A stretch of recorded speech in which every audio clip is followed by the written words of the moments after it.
बंधुओं, 24 टाना का स्वाध्याय चल रहा है और इस 24 टाना के माध्यम से आपने 14 मार्गणाएं और 14 गुणस्थान के बारे में अच्छे से जान लिया। यानी कि पूरे जीव कांड ग्रंथ पर आपने आधिपत्य प्राप्त कर लिया है। अब थोड़ी सी मेहनत और थोड़े से पुरुषार्थ के माध्यम से आप जीवकांड ग्रंथ में प्रवेश कर सकते हैं और इसका स्वाध्याय लगभग पूर्णता की ओर है। और इसके स्वाध्याय के बाद द्रव्य संग्रह ग्रंथ का स्वाध्याय आपके बीच में आएगा। उस स्वाध्याय में ये 24 टाना में आने वाली चीजें आपको बीच बीच में आएंगी, तो उस समय आपको 24 टाना के बारे में आपसे पूछा भी जाएगा, जानकारी भी ली जाएगी कि आपने 24 टाना में पढ़ा है तो वहां क्या है और यहाँ क्या पढ़ रहे हैं। तो ऐसे 24 टाना के स्वाध्याय करते हुए हम 14 गुण स्थानों के बारे में जान चुके हैं। अब जो जीव समास हमारे बीच में है, उस जीव समास के बारे में एक इंद्रिय आदि के भेद बताए गए हैं। हम जान चुके हैं और एक इंद्रिय आदि में जानने के बाद में जो पर्याप्तियां हैं, उन पर्याप्तियों के बारे में भी हम ऊपर जान चुके हैं कि एक इंद्रिय जीव, दो इंद्रिय जीव, तीन इंद्रिय जीव, किनके कितनी पर्याप्तियां होती हैं वो भी हम जान चुके हैं। और इस पर्याप्ति के बाद में प्राण आता है, संज्ञाएं आती हैं, और प्राण के बारे में भी अलग से कोई बताने की आवश्यकता नहीं है, वो आप एक इंद्रिय आदि में जानते हैं।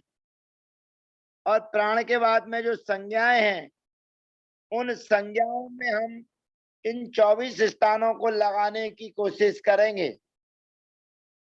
और संज्ञा में सबसे पहली संज्ञा आती है आहार संज्ञा।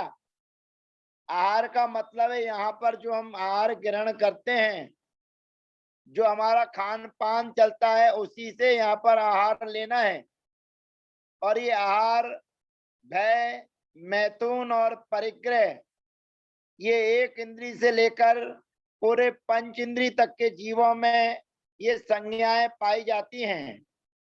किन्हीं की व्यक्त रूप में रहती हैं और किन्हीं की अव्यक्त रूप में रहती हैं, लेकिन रहती सब में है। तो ऐसा जो आहार संज्ञा है, उस आहार संज्ञा में सबसे पहली चीज तो ये है कि ये 6वें गुणस्थान तक ही रहती है। माने पहले गुणस्थान से लेकर 6ठे गुणस्थान तक के जो मुनिराज हैं, उनमें ही ये आहार संज्ञा होती है। 7वें गुणस्थान में रहने वाले मुनियों को आहार संज्ञा नहीं होती है। और दिगंबर मुनिराज जब आपके यहाँ आहार करने के लिए आते हैं, तो आहार करने का समय 2 घंटे 24 मिनट तक है। यानी कि 2 घंटे 24 मिनट तक वे मुनिराज आपके यहाँ आहार कर सकते हैं।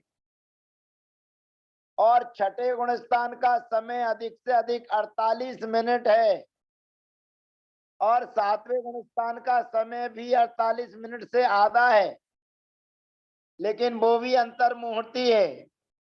अब प्रश्न यहाँ पर ये उठता है कि आहार संज्ञा 6वें गुणस्थान तक है और जो मुनि महाराज 2 घंटे 24 मिनट आहार ले रहे हैं 6 घड़ी, तो उस समय 7वें गुणस्थान को भी स्पर्श कर रहे हैं, 6ठे से 7वें में जा रहे हैं, 7वें से 6वें में आ रहे हैं। तो 6वां और 7वां जो गुणस्थान उनका चल रहा है, उस 6ठे और 7वें गुणस्थान में रहने वाले मुनिराज को वो आहार संज्ञा कैसे घटित होगी? क्योंकि आहार तो ले रहे हैं, आहार तो कर रहे हैं, और 6वां और 7वां गुणस्थान उनका हो रहा है। तो 6वें गुणस्थान तक आहार संज्ञा है, तो 7वें गुणस्थान में क्या हो रहा है? ये मैंने आपको पूर्व में भी बताया था कि जो मुनिराज आहार ग्रहण करते हैं और जिस समय उनका शोधन चलता है, उस शोधन के समय में उनके भाव रहते हैं कि इस आहार का त्याग किया जाए, इसीलिए बड़ी बारीकी से देख रेख करते हैं, शोधन करते हैं, और शोधन करने के बाद में जब निर्णय हो जाता है कि अब इसमें कोई खतरा नहीं है, तब वे ग्रहण करते हैं। तो ये मेरे अनुसार जो शोधन करने की प्रक्रिया है, जिस समय उनके अंदर ये भाव है कि कुछ आ जाए तो त्याग कर दूं, उस समय उनके सातवां गुण स्थान बन सकता है।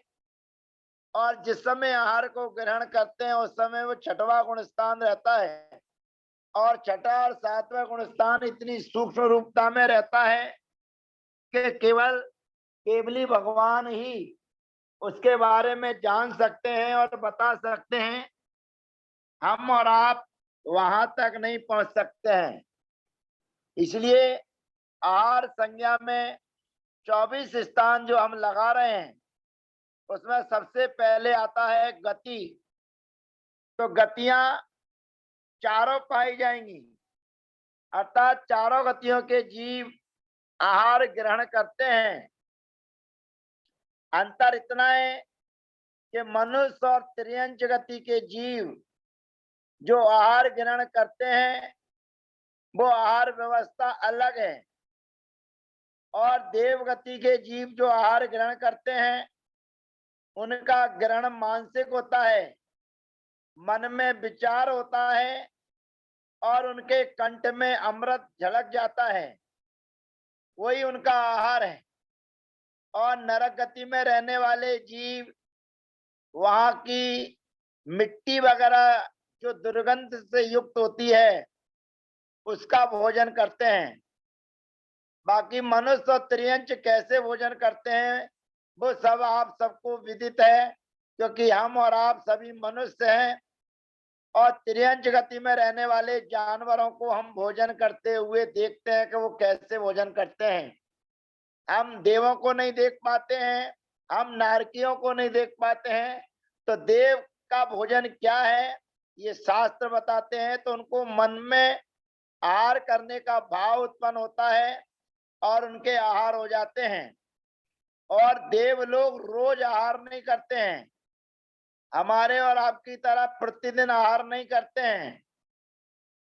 जितने सागर की उनकी आयु होती है, उतने हजार वर्ष में एक बार उनको भूख लगती है।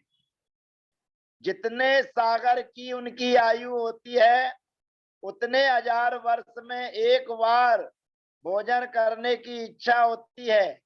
जैसे मान के चलिए सरवार सिद्धि में रह रहे हैं, और सरवार सिद्धि में रहने वाले देवों की 33 सागर की आयु है। तो वो 33,000 वर्ष में एक बार केवल भोजन करने की इच्छा उनकी होती है, और उनका भोजन हो जाता है, कंठ में अमृत झलक जाता है और तृप्त हो जाते हैं। नारकी जीवों का भोजन वहां की दुर्गंध युक्त मिट्टी है, वही उनका भोजन है। तो और ऐसी आहार संज्ञाएं एक चारों गतियों में पाई जाती हैं। वृक्ष पौधे जो भी हैं, वो भी अपना अपना भोजन ग्रहण कर लेते हैं। बाकी चींटी आदि 2 इंद्रिय आदि जीवों को आप भोजन करते हुए देखते ही हैं।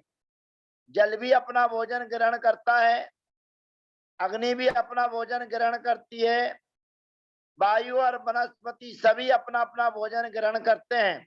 लेकिन उनका भोजन कैसा होता है वो आगे की चर्चा है कि किसी का लेप आहार होता है, किसी का दूसरा आहार होता है। वो 6 प्रकार के आहार की व्यवस्था बनती है। तो हम आपके बीच में कल रखेंगे कि 6 प्रकार का आहार कौन सा है। तो यहाँ पर चारों गतियों के जीव आहार ग्रहण करते हैं। इंद्रियां पांचों इंद्रियां हैं, काय 6 काय हैं, योग पूरे 15 हैं। 15 योग वाले आहार ग्रहण करते हैं। अब इसमें ध्यान ये रखना है कि 15 योगों में जो कार्मण काय योग है, उस कार्मण काय योग में जीव अनाहारक होता है। जब जीव एक स्थान से मरण करके दूसरे स्थान पर जाता है, तो उस समय वह जीव कर्म वर्गणाओं को भी ग्रहण नहीं करता है। तो जो कर्म वर्गणाओं को भी ग्रहण नहीं कर रहा हो, तो दूसरा आहार वो कैसे ग्रहण करेगा? परंतु आहार संज्ञा उनके अंदर रहती है, ये अपने को ध्यान रखना है। आहार संज्ञा कोई उनकी नष्ट नहीं हो जाती है। तो यहाँ पर आहार जो ग्रहण किया जाता है वही आहार है। तो यहाँ पर योग मार्गणा में 14 योग तो बनते ही हैं, और कार्मण का योग भी मानेंगे तो पूरे 15। तीनों वेदों में आहार होता है, कसाय पूरी 25 होता है। अब जो ज्ञान है, उन ज्ञान में रहने वाला, क्योंकि जो आहार 6ठे गुण स्थान तक होता है, तो मति ज्ञान, श्रुत ज्ञान, अवधि ज्ञान, मना पर्याय ज्ञान, कुमति, कुश्रुत और कुअवधि, अर्थात 7 ज्ञानधारी आहार भोजन ग्रहण करते हैं, केवल ज्ञानी नहीं करते। संयम की अपेक्षा से सामायिक, छेदोपस्थापना, पर्यार विशुद्धि, संयमा संयम और असंयम, ऐसे 5 संयम में आहार होते हैं। दर्शन मार्गणा की अपेक्षा से चक्षु दर्शन, अचक्षु दर्शन, अवधि दर्शन, इनमें आहार होते हैं। संयम मार्गणा में सूक्ष्म सांप्राय और यथाख्यात वाले, उनका आहार नहीं होता है।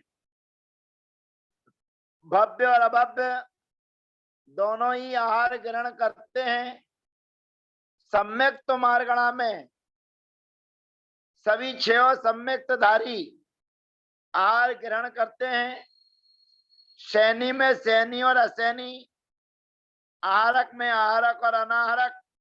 ये अनाहारक अवस्था कर्म नो कर्म वर्गणाओं को ग्रहण करना और नहीं करने वाली बात है, और वो आहार संज्ञा है जो शरीर को पुष्ट करता है। और इसमें गुण स्थान 1 से लेकर 6, जीव समास पूरे 19, पर्याप्तियां 6, प्राण 10, संज्ञा जो चल रही है वही आहार संज्ञा, और उपयोग में 7 ज्ञान और 3 दर्शन, यानी कि 10 उपयोग। अब ध्यान की अपेक्षा से चर्चा करेंगे तो 4 आर्तत ध्यान, 4 रौद्र ध्यान और 4 धर्म ध्यान, ऐसे 12 ध्यान पाए जाएंगे। और आश्रम की अपेक्षा से पूरे 57, और कार्मण का योग अभी क्लियर हो जाएगा, उसकी अपेक्षा से 56, और जातियां पूरी 84 लाख, और कुल 199 लाख करोड़, सारे के सारे जीव इसमें आ जाएंगे। अब आहार के बाद में संज्ञा आती है भय, और भय जो डर जिसको कहते हैं डर। सामान्यतया आप अंधेरे में बैठे हैं या अंधेरे में कहीं से जा रहे हैं, अगर कोई आपके घर में बर्तन गिर जाए तो आप डर जाते हैं, भयभीत हो जाते हैं कि ये बर्तन किसने गिराए, कहीं कोई चोर वगैरह तो हमारे अंदर नहीं घुस आया। लेकिन जब बिल्ली की आवाज आती है तब आपको एहसास हो जाता है कि बिल्ली ने बर्तन गिराए हैं। तो इस प्रकार से हमारे और आपके अंदर जो भय है, वो भय चलता है 8वें गुण स्थान तक, यानी कि मुनिराज भी अंतरंग में उस भय संज्ञा से सहित होते हैं। फिर आप कहेंगे कि सम्यक दृष्टि जीव सप्त भयों से रहित रहता है। ऐसा शास्त्रों में कहा है कि सम्यक दृष्टि जीव सप्त भयों से रहित होता है। तो यहाँ पर भय संज्ञा 8वें गुण स्थान तक बताई जा रही है। ये बात पक्का है कि ये कोरोना महाकाल चल रहा है, और कोरोना के इस महारोग के प्रकरण में हम और आप सावधान और स्वच्छ रह रहे हैं, बच के रह रहे हैं।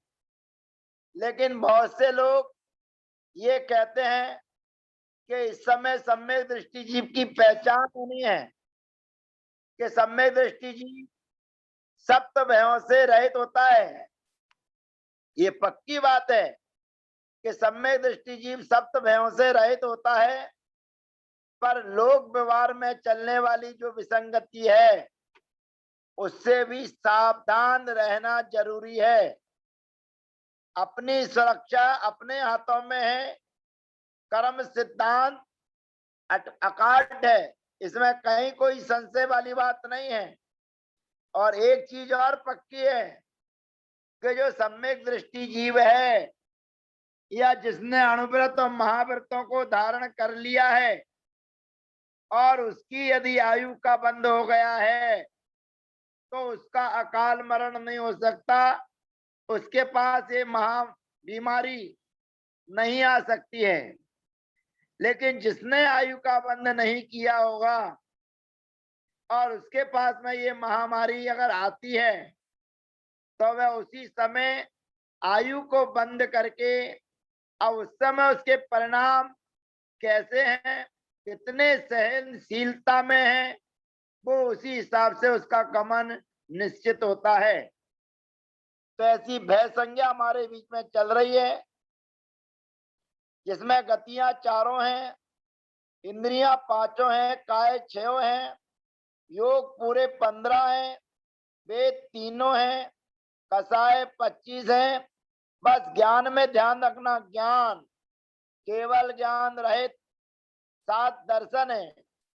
और संयम में यथाख्यात और सूक्ष्म सांप्राय, इन 2 संयम को छोड़कर 5 संयम है। दर्शन में केवल ज्ञान, केवल दर्शन को छोड़कर 3 दर्शन है। बाकी चीजों में कोई कमी नहीं है। लेस्या पूरी 6 है और भय संज्ञा में भी लेस्या पूरी 6 थी, आहार संज्ञा में भी लेस्या 6 थी। भव्य और अभव्य दोनों हो सकते हैं, सम्यक तो पूरे 6 हो सकते हैं, सैनी और असैनी दोनों हो सकते हैं, आहारक और अनाहारक दोनों हो सकते हैं। गुण स्थान विशेष ध्यान रखिए 1 से लेकर 8 तक, और जीव समास पूरे 19, पर्याप्तियां 6, प्राण 10, संज्ञा जो चल रही है भय संज्ञा वही कहलाएगी। और उपयोग 7 और 3 10। अब ध्यान की चर्चा चलेगी तो 4 आर्त ध्यान, 4 रौद्र ध्यान, 4 धर्म ध्यान और 1 शुक्ल ध्यान, यानी कि 13 ध्यान चलेंगे। और जाति की अपेक्षा से 84 लाख जातियां और कुल की अपेक्षा से 199 लाख करोड़ कुल पाए जाएंगे। अब भय संज्ञा के बाद में आती है मैथुन संज्ञा। अब थोड़ा सा मैथुन संज्ञा के बारे में समझना। जैन दर्शन बड़ा विशाल है। मैथुन संज्ञा 9वें गुण स्थान तक पाई जाती है, क्योंकि वेद का उदय 9वें गुण स्थान तक है। अब थोड़ा सा विचार चिंतन ये करना है कि मैथुन संज्ञा 9वें गुण स्थान तक है, वेद का उदय 9वें गुण स्थान तक है, और 5वें गुण स्थान में रहने वाले किसी जीव ने ब्रह्मचर्य व्रत ले लिया है, तब क्या होगा? तो आचार्य भगवंत कहते हैं कि जिसने ब्रह्मचर्य व्रत ले लिया है उसकी बाहर की परिणति बंद हो गई है, लेकिन अंतरंगी की परिणति वो बंद करना उसके हाथ में नहीं है, उससे बचना उसके हाथ में है, अपने आप को रोकना उसके हाथ में है। बाहर लोक व्यवहार किसी का बिगड़े भी ना, ये सारी की सारी व्यवस्थाएं उसको ध्यान में रखनी है। लेकिन अंतरंग रूप में वह मैथुन संज्ञा उनके पास में पाई जाएगी, चाहे मुनिराज हो, क्योंकि जब 9वें गुण स्थान तक जा रही है, भले ही उस प्रतिमाधारी का बाह्य प्रवृत्ति उस मैथुन रूप में ना हो, मुनिराज की प्रवृत्ति तो होती भी नहीं है। गृहस्थों में तो ऐसा है कि ब्रह्मचर्य व्रत छोड़कर 6 प्रतिमाएं तक आदमी घर में रह सकता है, लेकिन सप्तम प्रतिमा को धारण करने के बाद वह घर में तो रह सकता है, पर परिवार में रहते हुए बहन और भाई की तरह विजया सेठ, विजया सेठानी और विजय सेठ उन दोनों की तरह रहते हैं। विजय सेठ और विजया सेठानी की कहानी आप सबको खोजना चाहिए और पढ़ना चाहिए। उनकी कहानी क्या है उसकी भी चर्चा हम आपके बीच में करेंगे। आज नहीं करेंगे तो कल कर लेंगे। आज तो यहाँ पर उस मैथुन संज्ञा संबंधी 24 स्थानों की चर्चा आपके बीच में करते हैं, और कभी ऐसा मौका आएगा, कभी प्रसंग आएगा तो विजय सेठ और विजया सेठानी की कहानी आपके बीच में चलेगी। अब हम उस संज्ञा को यहाँ पर प्रारंभ कर रहे हैं जो पहले गुण स्थान से लेकर 9वें गुण स्थान तक पाई जाती है। ऐसे गतियां चारों हैं। इंद्रियां पूरी पंच इंद्रिय है, पांचों इंद्रियां हैं। काय 60 काय हैं। योग पूरे 15 हैं। वेद तीनों हैं। कसाय 25 हैं। अब ज्ञान में ध्यान रखना है, केवल ज्ञान नहीं पाया जाएगा। मति ज्ञान, श्रुत ज्ञान, अवधि ज्ञान, मना पर्याय ज्ञान, कुमति, कुश्रुत और कुअवधि, ऐसे 7 ज्ञान पाए जाएंगे। ज्ञान के बाद में संयम, संयम में सूक्ष्म सांप्राय और यथाख्यात, ये 2 संयम नहीं पाए जाएंगे। दर्शन में केवल दर्शन नहीं पाया जाएगा। लेस्याओं में 6 लेस्याएं, कृष्ण, नील, कापोत, पीत, पद्म, शुक्ल, भव्य और अभव्य दोनों, सम्यक तो 6, सैनी और असैनी दोनों, आहारक और अनाहारक दोनों, गुणस्थान 1 से 9, जीव समास 19, पर्याप्तियां 6, प्राण 10, संज्ञा जो चल रही है मैथुन संज्ञा वही, और उसके बाद में उपयोग 7 ज्ञान के और 3 दर्शन के 10 उपयोग, और ध्यान 4 आर्त ध्यान, 4 रौद्र ध्यान, 4 धर्म ध्यान और 1 शुक्ल ध्यान, यानी कि 13 ध्यान पाए जाएंगे।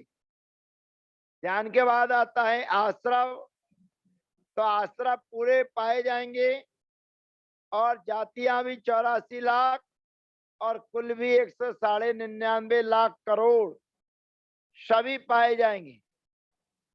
अब परिग्रह संज्ञा हमारी चलती है। परिग्रह का मतलब होता है 2 प्रकार का परिग्रह होता है, एक अंतरंग और एक बहिरंग। बहिरंग परिग्रह हम और आप त्याग कर देते हैं, और बहिरंग परिग्रह का त्याग करके मुनि अवस्था को प्राप्त हो जाते हैं। लेकिन अंतरंग जो परिग्रह है, वो अंतरंग परिग्रह का त्याग कर्माधीन है। कसाएं आपकी जब नष्ट होंगी, जब ही नष्ट होंगी, उसके पहले नहीं हो सकती हैं। तो ऐसे बहिरंग परिग्रह का त्याग होने के बाद भी अंतरंग परिग्रह उनके पास रहता है। तो ऐसी परिग्रह संज्ञा 10वें गुण स्थान तक चलती है। 10वें गुण स्थान तक चलने का मतलब है कि सूक्ष्म लोक कसाय है, और सूक्ष्म लोक कसाय का मतलब है कि परिग्रह का होना, परिग्रह के प्रति राग भाव होना। तो वही चर्चा यहाँ पर चल रही है परिग्रह के अंतर्गत। तो गतियां चारों, इंद्रियां 5, काय 6, योग पूरे 15, वेद तीनों, कसाय 25। बस ज्ञान में ध्यान रखना है कि यहाँ पर केवल ज्ञान नहीं पाया जाएगा, बाकी 7 ध्यान पाए जाएंगे। संयम में अब यहाँ पर यथाख्यात संयम नहीं पाया जाएगा, बाकी के 6 संयम पाए जाएंगे। दर्शन में केवल दर्शन नहीं पाया जाएगा, 3 दर्शन पाए जाएंगे। लेस्याएं 6, भव्य और अभव्य दोनों, सम्यक्त 6, सैनी असैनी, आहारक अनाहारक, गुणस्थान 1 से 14, गुणस्थान 1 से 10, 14 नहीं, 1 से लेके 10 गुणस्थान। जी समास पूरे 19, पर्याप्तियां 6, प्राण 10 और संज्ञा जो चल रही है परिग्रह संज्ञा वही। और उसके बाद में उपयोग तो 7 और 3 10 ध्यान की अपेक्षा से 4 आर्त ध्यान, 4 रौद्र ध्यान, 4 धर्म ध्यान और 1 शुक्ल ध्यान, यानी कि 13 ध्यान पाए जाएंगे। आसरा पूरे 57 और गतियां जाति 84 लाख जाति और कुल 199 लाख करोड़ कुल। ऐसे चारों संज्ञाओं में आहार, भय, मैथुन और परिग्रह ये संज्ञाएं विशेष हैं, जिनके बारे में हमने और आपने जाना। प्रत्येक जीव में ये चारों संज्ञाएं रहती हैं। आप जैन दर्शन की विचित्रता देखिए, इन चारों संज्ञाओं के बारे में विशेष वर्णन गौमठ सार जीव कांड में बड़ा विस्तार से बताया गया है कि किस प्रकार से ये संज्ञाएं जिनके पास में होती हैं उनकी कैसी कैसी परिणतियां होती हैं, किस प्रकार के कार्य होते हैं। आहार संज्ञा सबसे ज्यादा खतरनाक है और आहार संज्ञा में मुझे कुछ कहने की आवश्यकता नहीं है। हमारी पूजाओं में लिखा हुआ है, जब हम क्षुधारोग चढ़ाते हैं, नैवेद्य चढ़ाते हैं, तो नैवेद्य को चढ़ाने के पहले पूजा की पंक्तियों में मिलता है कि ये क्षुधा रूपी डायन हमें डस रही है।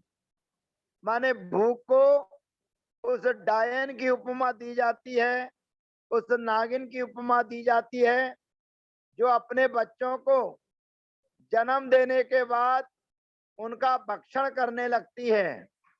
ऐसी खतरनाक ये आहार संज्ञा होती है और आहार संज्ञा के कारण ही मुनिराजों को जंगल से शहर में, गांव में श्रावकों के मध्य आना पड़ता है।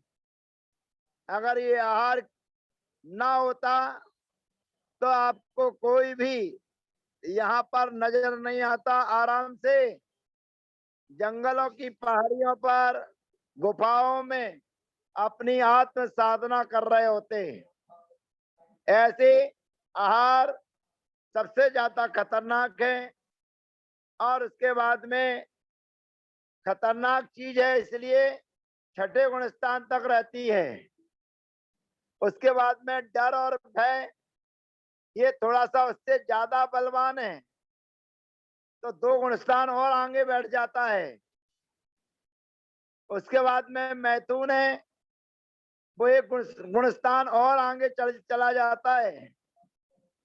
और उसके बाद जो परिग्रह है वो एक गुणस्थान और आगे, यानी कि 10वें गुणस्थान को प्राप्त हो जाता है।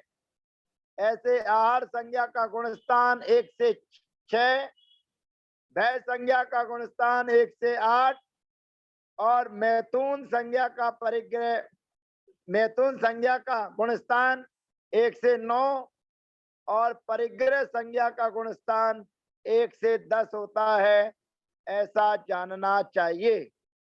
इस प्रकार से ये 24 थाना नाम का महान ग्रंथ आज पूर्णता को प्राप्त हुआ है, क्योंकि आगे जो जो चीजें हैं वो अलग से कोई उनकी बताने की आवश्यकता नहीं है, उतना आप सब लोग जानते हैं।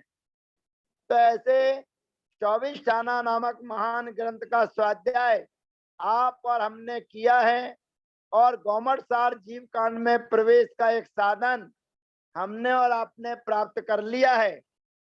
कल से आपके बीच में द्रव्य संग्रह ग्रंथ, जिसमें 58 गाथाएं हैं, उन 58 गाथाओं में सम्यक दर्शन, सम्यक ज्ञान और सम्यक चारित्र का वर्णन है, और ध्यान का भी वर्णन है। देखने में ग्रंथ छोटा है, गाथाएं कम है, लेकिन गागर में सागर उस द्रव्य संग्रह ग्रंथ में भरा हुआ है। सामान्य गृहस्थ को वे द्रव्य संग्रह की गाथाएं कंठस्थ याद रहना चाहिए। तो हम और आप कोशिश करेंगे कि द्रव्य संग्रह की एक एक गाथा आपके बीच में रखी जाएगी, जिसको आप याद करने की कोशिश करेंगे। प्रतिदिन हम आपको गाथाओं का उच्चारण सिखाएंगे। 5 गाथाओं के उच्चारण के साथ हम उनकी व्याख्या करके आपको समझाने की कोशिश करेंगे, और हो सकता है कि द्रव्य संग्रह से आपका 1 महीने का स्वाध्याय तो कम से कम द्रव्य संग्रह ग्रंथ के माध्यम से हो सकता है। फिर जैसा भी होगा, जैसा समय मिलेगा, जैसे दृष्टांत और प्रसंग हमारे बीच में आएंगे, उनकी चर्चाएं आपके बीच में होगी। तो आपके पास में द्रव्य संग्रह ग्रंथ की यदि पुस्तकें हों तो आप निकाल कर अपने पास में रख लीजिए, और ना हो तो मंदिर वगैरह से लाकर भी रख सकते हैं। अन्यथा पीडीएफ फाइल की व्यवस्था हमारे भैया जी के पास में है, वो आपको यहाँ पर दिखाएंगे, और आप लोग यहाँ पर स्क्रीन पर देखकर उसके उच्चारणों के साथ में उसका स्वाध्याय करेंगे। ये सत्र